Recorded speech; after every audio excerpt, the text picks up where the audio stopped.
जय हिंद बच्चों, आप सभी का स्वागत है इस चैनल पर। यहाँ पर हम आपको कुछ गणित प्रश्नों के हल बताएंगे और परीक्षण 1 से 9 तक हमने वीडियो अपलोड कर दिया है, जाकर के उन्हें आप देख सकते हैं। आज है परीक्षण 10। इसमें हम शुरू कर रहे हैं। पहला क्वेश्चन, 51 और 68 का महत्तम है। 51 और 68 का महत्तम है। देखिए, महत्तम कहने का मतलब यह है कि जितनी भी संख्याएं हैं उनका सर्वनिष्ठ गुणनखंड, मतलब इसका मतलब यह है कि ऐसा गुणनखंड हमको निकालना है जो दिए गए जो संख्या है, जैसा कि यहाँ पर दो संख्या है 51 और 68, दोनों का वो गुणनखंड हो। ठीक है, तो यहां पर हम ये देख रहे हैं कि सबसे पहले अभाज्य संख्या में 2 से हम भाग देते हैं, तो 2 में 51 तो नहीं जाएगा, 68 चला जाएगा, दोनों जाना चाहिए। ठीक है, फिर हम देखते हैं 3 में 3 51 चला जाएगा, लेकिन 68 नहीं जा रहा है। 5 में तो जाने का सवाल ही नहीं है। 7 में 51 नहीं जा रहा है। ठीक है, 11 में भी देखें तो भी नहीं, 13 में भी देखें तो भी नहीं जाता। और यहां पर हम ऑप्शन को देख रहे हैं, तो ऑप्शन के अनुसार यदि चले तो 17 दिया है, तो 17 में हम देखें तो 17 तिया हो जाएगा 51 और 17 चौक, तो ये 17 से ये विभाजित हो रही है। ठीक है, तो इसलिए इसका क्या हो जाएगा, दूसरा जो ऑप्शन है बी ऑप्शन 17 इसका सही उत्तर होगा। फिर हम देखें 605 से बनी 3 अंकों की सबसे बड़ी, 6 शून्य और 5 से बनी 3 अंकों की सबसे बड़ी और सबसे छोटी संख्याओं का योग, माने उनको जोड़ना है। देखिए, बड़ी संख्या बनाने के लिए हम क्या करेंगे कि सबसे पहले बड़े अंकों को लिखेंगे। ये हो गया, ये सबसे बड़ी संख्या हो गई जो कि 605 से बना हुआ है। फिर हम देख रहे हैं कि 3 अंकों की सबसे छोटी संख्या हमको वो करना पड़ेगा, तो हम पहले यदि शून्य को लिख देंगे तो फिर उसका कोई मान नहीं रहेगा, 2 अंकों की संख्या हो जाएगी। इसलिए सबसे पहले हमें 5 को लिखना पड़ेगा, फिर शून्य को लिख सकते हैं, फिर 6 को लिख सकते हैं। ठीक है, तो ये हो गया 3 अंकों की छोटी संख्या जो कि दिए गए अंकों से हमने बनाया है। तो ये इस प्रकार से हो गया। फिर इनको हम योग करेंगे, 6 और शून्य क्या हो जाएगा, 6, 5 और शून्य 5 और 6 5 11, मतलब 1156। तो देखिए यहाँ पर 1156 है क्या, जी हाँ, ये पहला ही ऑप्शन 1156 है, यही इसका सही आंसर है। फिर हम देखते हैं यहाँ पर जो अगला जो प्रश्न है, 10 20 30 40 का लघुत्तम समापवर्तीय क्या है। 10 20 30 और 40 का 2 से जाएगा, 2 पंच 6 10, 2 दहाम 20, है ना, 2 एकम 2, और यहां से एक हंसी लग गया, 2 पंच 10, और ये यहाँ पर 2 दूनी 4, 2 शून्य 0, फिर हम 2 से देंगे 5 आ जाएगा, ये 2 पंच 10, 15 को उतार देंगे, और यहाँ पर 2 दहाम 20 हो जाएगा। फिर 2 से जाएगा, 5 को उतार देते हैं, 15 भी नहीं जाएगा, उतर जाएगा, फिर ये 2 पंचे 10।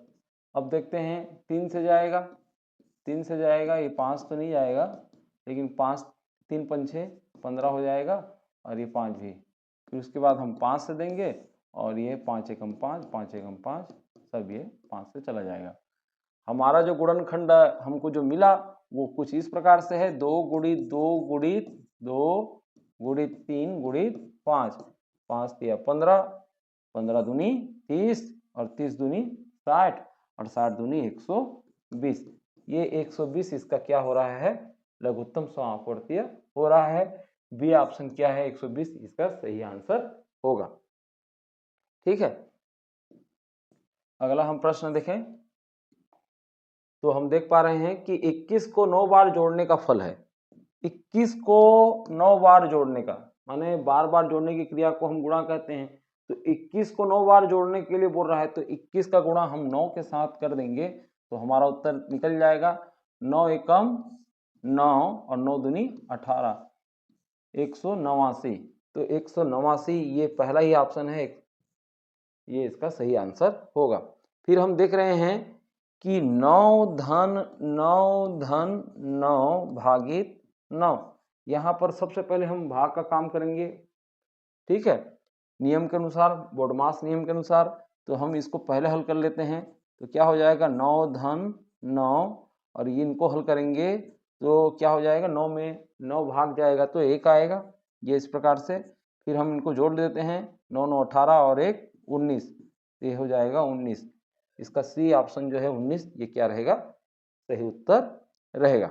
ठीक है, चलिए अब इसको हल करते हैं। यहाँ पर 20 और 25 को हम हल करें तो देखिए 2 और 25 का जब हम गुणा करेंगे तो हो जाएगा 50, और इस फिर एक शून्य को हम डाल देंगे, फिर इसके साथ हम 1 को हम गुणा करेंगे तो 500 ही आएगा।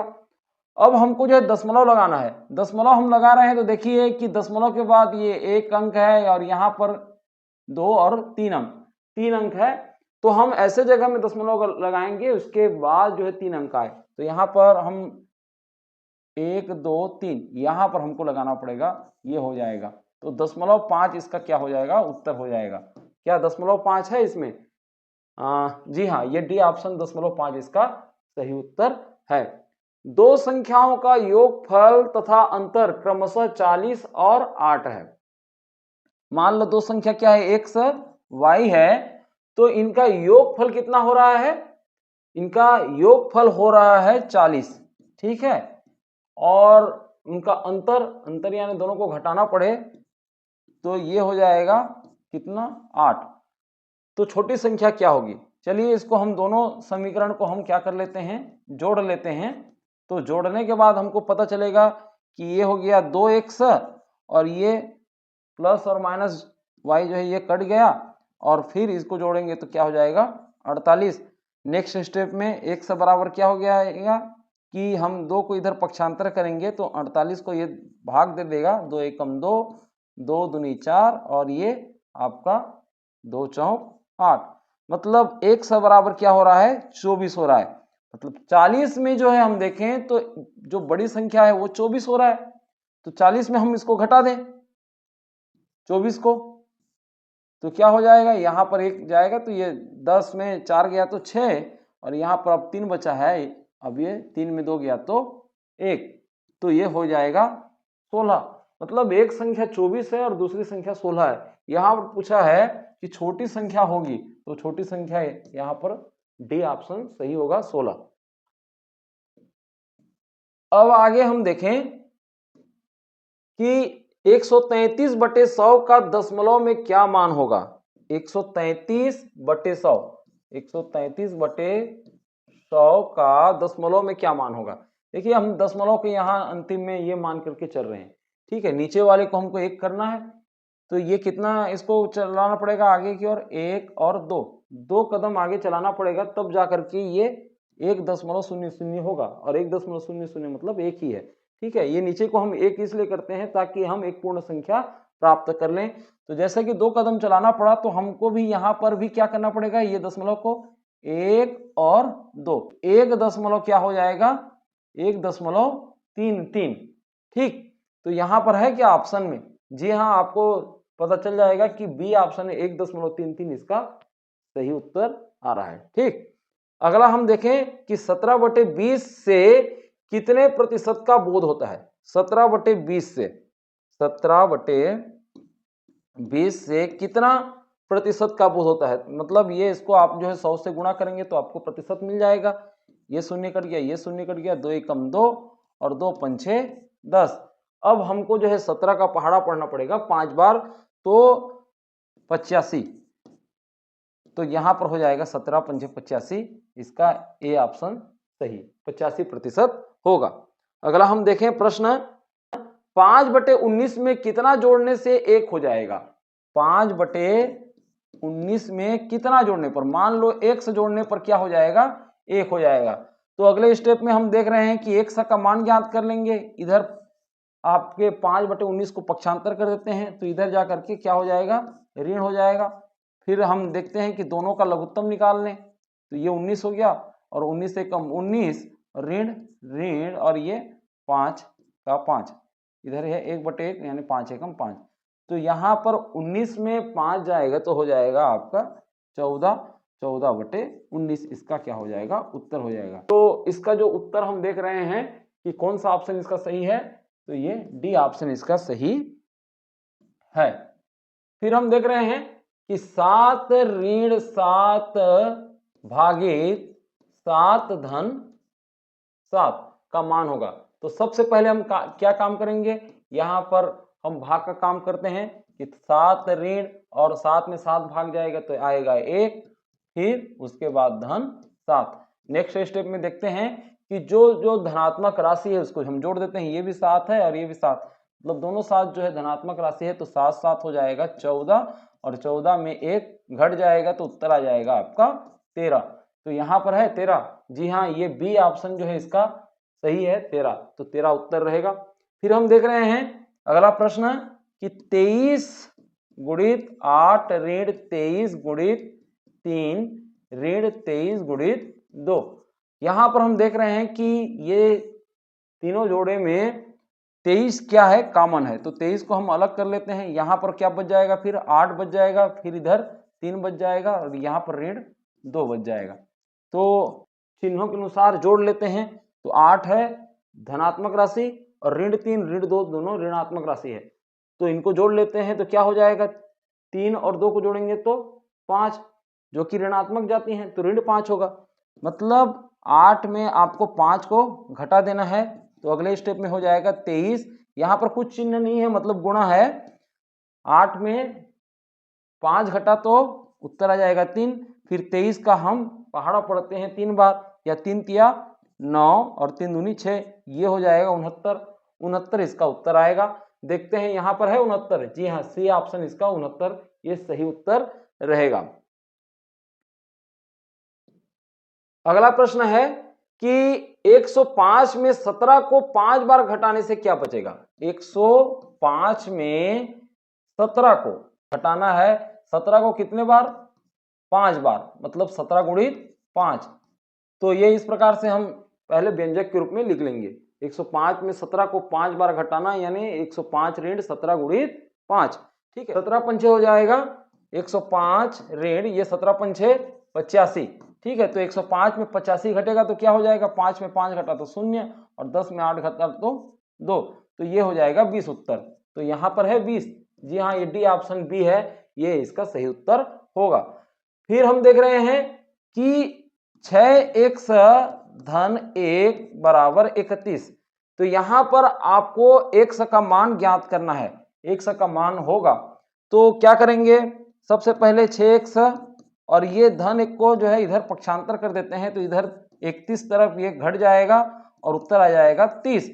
फिर हम क्या करेंगे अगले स्टेप में, इधर जो 6 गुणा है इसको भी पक्षांतर करेंगे, तो ये क्या हो जाएगा 100 बराबर, इधर खाली 100 बचेगा और इधर जाकर के 6 जो गुणा है इधर आकर के भाग हो जाएगा, तो 6 कम 6 और 6 पंचे 30, तो उत्तर क्या आ गया 5। तो यहाँ पर ए ऑप्शन क्या है 5 इसका सही उत्तर है।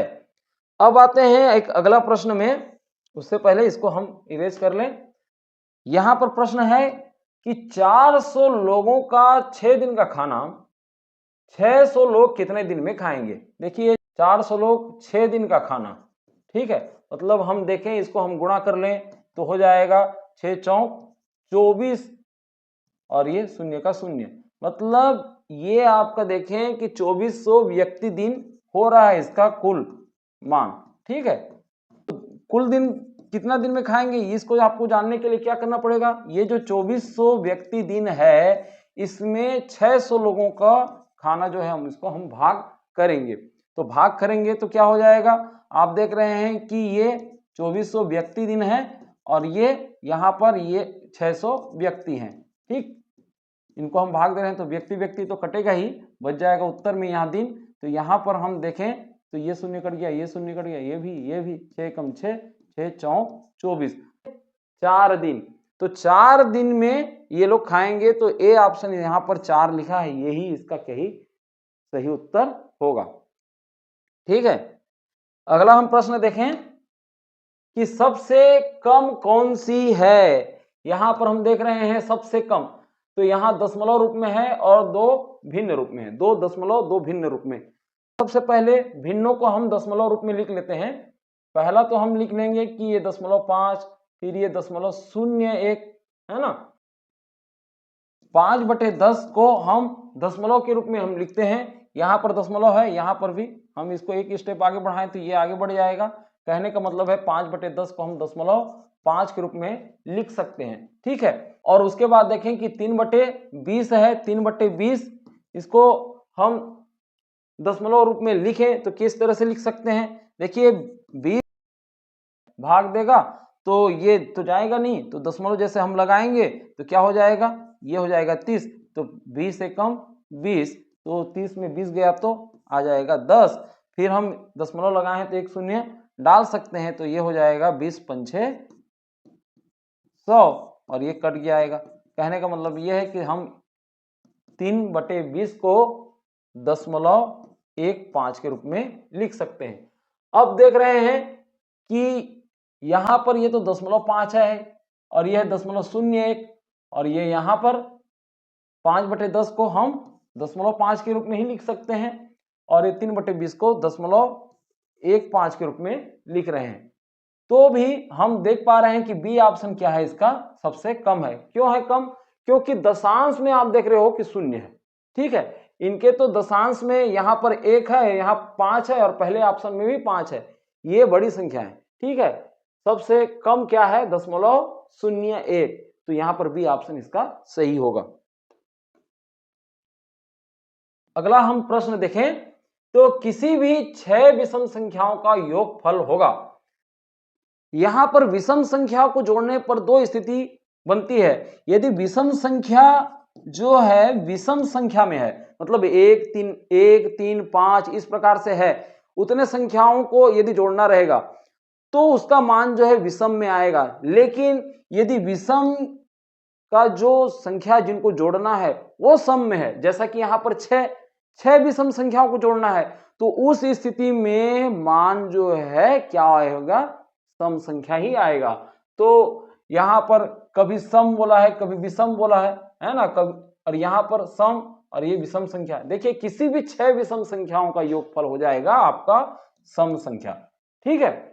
यदि विषम संख्याओं का मान क्या हो, सम संख्या में हो। तो अब देखते हैं कि 8 40 का कितना प्रतिशत है। ये 8 जो है 40 का कितना प्रतिशत है, तो 40 का वो मान लो 100% है, 100%, 40 का 100% 8 है। तो इसको हम गणितीय व्यंजक के रूप में लिख लें, 40 गुणा 100% की जगह 100/100 बराबर 8। अब इसको थोड़ा हल कर लेते हैं, हल कर लेंगे इस प्रकार से, ये शून्य कट गया, ये भी शून्य कट गया। फिर हम देखते हैं कि आपका 2 दूनी 4 और ये 2 पंचे 10। फिर हम ये देख रहे हैं कि ऊपर में आ गया 2 1 नीचे में 5 और ये यहाँ पर 8। अभी अगले स्टेप में करेंगे क्या, हम 5 को इधर भेज देते हैं तो इधर हो जाएगा 2 1 और ये 5 इधर जाकर के क्या हो जाएगा, 8 के साथ गुणा हो जाएगा, तो 8 पंचे 40 हो गया। फिर नेक्स्ट स्टेप में क्या करेंगे कि 1 बराबर ये जो 2 इधर गुणा है इधर आकर के 40 के साथ भाग चला जाएगा, 2 एकम 2, 2 दूनी 4 और 2 शून्य 0 आ जाता है उत्तर 20। तो यहां पर हम ये कह सकते हैं कि 8 जो है 40 का 20% है, तो सी ऑप्शन इसका क्या रहेगा, सही उत्तर होगा।